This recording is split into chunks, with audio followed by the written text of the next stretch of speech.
I've been wanting to discuss for some time now the Trump Veep stakes. Who's going to be Trump's vice presidential running mate? And I have a few different things to say on that. And so something came up in the last couple of days that lots of people have been discussing that will serve as the perfect jumping off point for that conversation. Now, you probably heard of this already because there's been a lot of discussion. So I'll just quickly recap it and then we'll get into a couple videos mocking Kristi Noem for this. But The Guardian reports that Trump VP contender Kristi Noem, who of course is the governor of South Dakota right now, writes of killing dog and goat in new book. And strangely, the moral of the story, I guess, was to do anything difficult, messy, and ugly if it simply needs to be done. And the way that she decided to bolster how in politics she can get things done that are sometimes dirty, she shared this story about her dog Cricket, and she hated this dog, and then the dog attacked some chickens and I think bit Kristi Noem. And so then the solution was Noem, who also represented her state in Congress for 8 years, got her gun, then led Cricket to a gravel pit. It was not a pleasant job, she writes, but it had to be done. And after it was over, I realized another unpleasant job needed to be done. So some bloodlust there or something. Incredibly, Noem's tale of slaughter is not finished. Her family, she writes, also owned a male goat, and then talks about this nasty and mean goat that she also got the job done with, to use her language. So take that for what you will. Pretty wild stuff. And in response to that, you had a couple of videos. I'll put these two back to back, but the first is the Lincoln Project doing a PSA, and then the second is Jared Moskowitz. Dog owners know our furry friends can be a lot to keep up with. But when those tough moments come, you have options. Shooting your dog in the face should not be one of them. And if you do happen to shoot your dog in the face, please don't write about it in your autobiography. This has been a public service announcement directed at any Republican who may be considering murdering their dog. I'm going to pause your viewing of this video super quickly to ask you to subscribe to the YouTube channel. Just click that subscribe button, and right next to it is the join button. So you can become a member to get the daily bonus show by clicking that join button. Back to the video. Some peace tonight in the arms of the angel. Fly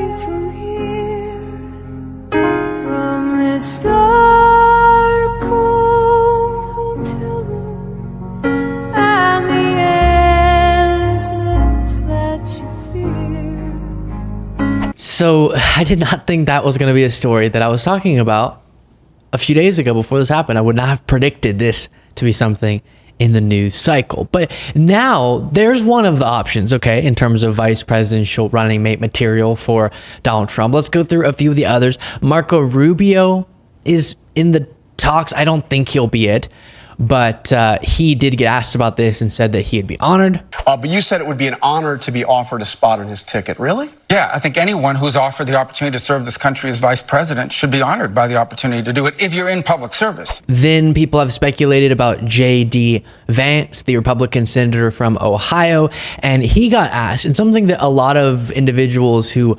have stated their interest in and are being considered for the VP running mate position with Trump, they'll get asked, would you have done what Pence did? Meaning, would you refuse, in the case where something like this happened, to go along with an unconstitutional attempt to block the peaceful transfer of power? Would you have gone along as Pence decided not to, but if he had, it would have ended our democratic process with something like the fake elector scheme? And here you have J.D. Vance saying, heck yeah, I would have tried to install undemocratically, unconstitutionally, unlawfully Donald Trump as president after he lost an election. Was illegal. Yes, I think these were problems, George, and I think there is a political solution to those problems. So litigating which slate of electors was legitimate, I think, is fundamentally the political solution to the problems that existed in 2020. It's a reasonable debate to have. So you can say things in a calm tone of voice with vocabulary that denotes a sense of confidence and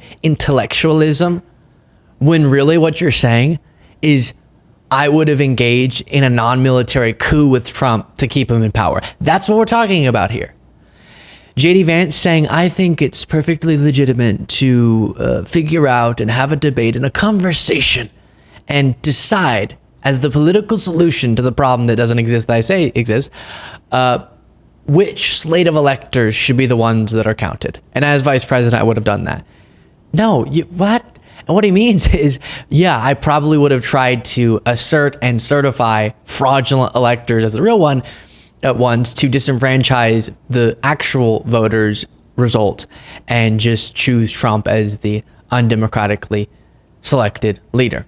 So crazy stuff there. And we've heard this from lots of the options, people saying that they indeed would have not done with what Pence did, which was a rare moment of goodness on the part of Pence, where he decided not to go along with this attempt to block the peaceful transfer of power. Then getting back to Kristi Noem, here is her indicating, as we talked about recently in a CNN interview, that she is for laws like the one in Arizona that was recently upheld by the Supreme Court, and like the one in her state that ban abortion even in cases of rape and incest. Do you think there should be exceptions for rape and incest, for example? And I think that every state's going to look different. That's what's different, Dana, is that I've constantly looked, and we rely in South Dakota on the fact that I'm pro-life, and we have a law that says that there is an exception for the life of the mother. And I just don't believe a tragedy should perpetuate another tragedy. I believe in taking care of mothers. And so that key phrase, one tragedy shouldn't perpetuate another, what she means is the state should force a victim of rape to birth their child, is what she's saying. Again, you can use softer language to express these things, doesn't take away what they actually mean. And then that's all the clips I have for you, but you have people like Tim Scott who have been publicly embarrassing themselves to try to get Trump to pick him as the running mate. Carrie Lake for a while was talked about, but 2 reasons Trump's not going to go with her. One, apparently, reportedly, he doesn't like how she's sort of an attention hog and he wants all the attention. And then 2, she's running for Senate now, so that's not going to happen. People will say Marjorie Taylor Greene, that's not going to happen either. And so we'll see. But those are a few of the people that Trump is considering. And all of them are not great options, I can tell you. Let me know what you thought of all that in the comments.